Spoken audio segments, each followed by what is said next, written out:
Thanks for watching, and don't forget to click the link below in order to find out more. What does it mean? Hi guys, my name is Elena Semenek and this is my YouTube channel Psychology of Happiness, where happiness is the purpose of life. Let's talk about self-love, self-esteem and all those fancy words that people like to use a lot.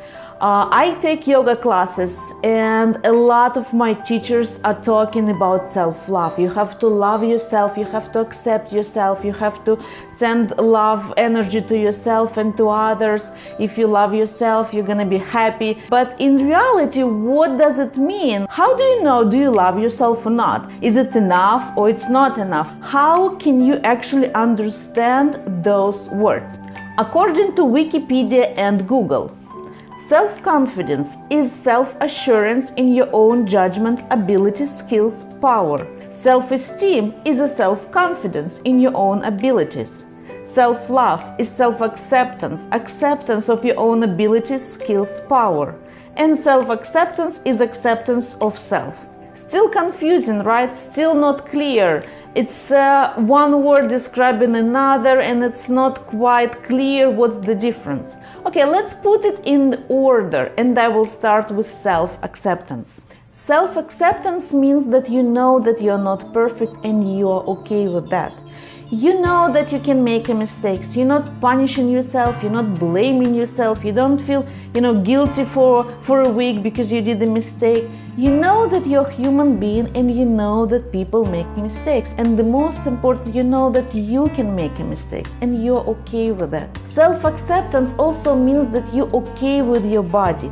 You know that you might be not tall enough, not skinny enough, not curvy enough. Maybe you have a big shoe size and you are okay with that. You're not blaming yourself, you're not punishing yourself for that. You are accepting your own body. You're saying, this is my body and I am okay with this. Self-acceptance means that you like your voice, you accept your voice, you like how you sound, you like your accent, for example, you like your intonation.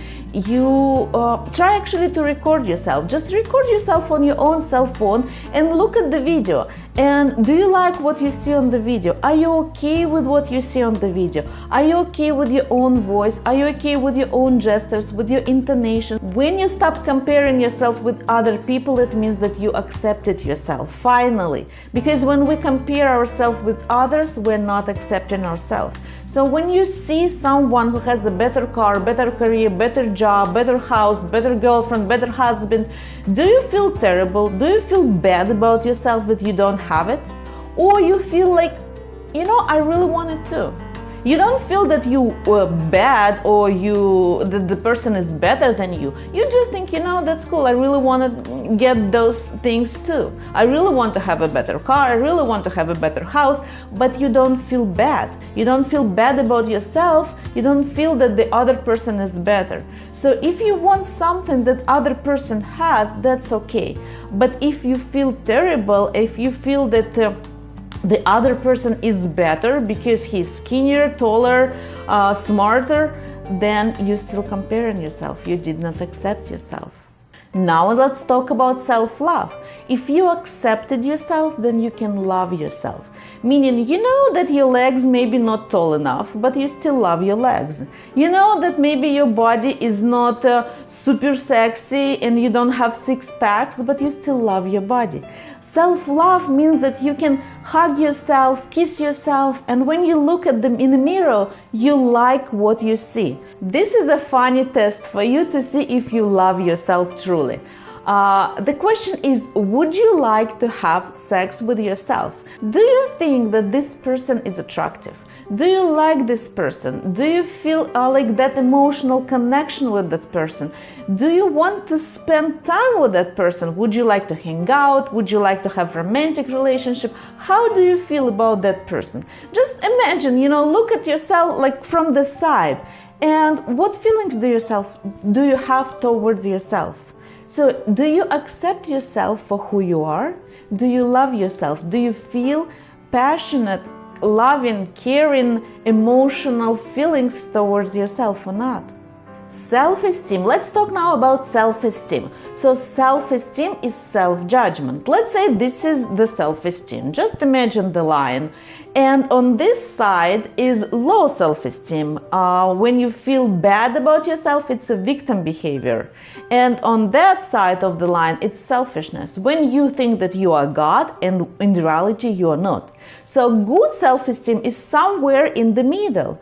Good self-esteem means that you know your abilities, you know your skills, you know what you can do and you know what you cannot do. You know your weak sides and your strong sides, and you judge yourself based on the abilities that you have.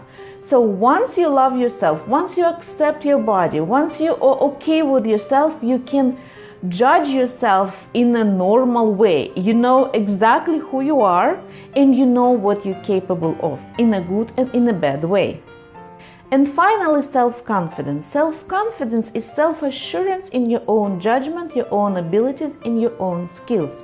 It means that when you say something, you don't go and rethink and change your mind every time. So when you say this is black and this is white, an hour later it's still gonna be black and white. A day later it's still gonna be a black and white.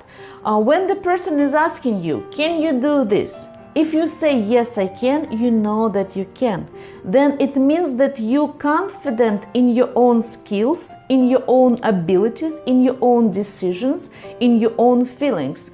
If you cannot figure out what do you feel about that person, if you cannot figure out what do you think about that situation, if you always rethinking, trying to change your mind, if you need other person's opinion all the time, then your self-confidence is very low. So self-confidence is kind of at the top of the pyramid. So self-acceptance, self-love, self-esteem and self-confidence. And the beauty of it is that you can start from self-confidence and move towards self-acceptance. It does not really matter which way you go, you're gonna reach the same result. And I have a video about how to build self-confidence and 7 days challenge with Tony Robbins. All links will be below. But you should start with a small goal. If you want to start from a self-confidence, find yourself a small goal. Once you achieve your goal, you're gonna feel better about yourself, your self-esteem will go up, you're gonna accept yourself more, and then you're gonna love yourself for what you did. So it does not really matter which way to go, but that's absolutely true, that if you love yourself, if you accept yourself, if you feel confident in yourself, you believe in yourself, then your life is gonna be happier and you're gonna reach success in your life. Send this video to your friends, share it on your social media, ask your questions below in the comments, share your opinion. I would be really happy to hear what do you think about all those spiritual motivational words, and I'm always happy to hear your questions. Contact me if you have private questions, and thank you for watching Psychology of Happiness, where happiness is the purpose of life.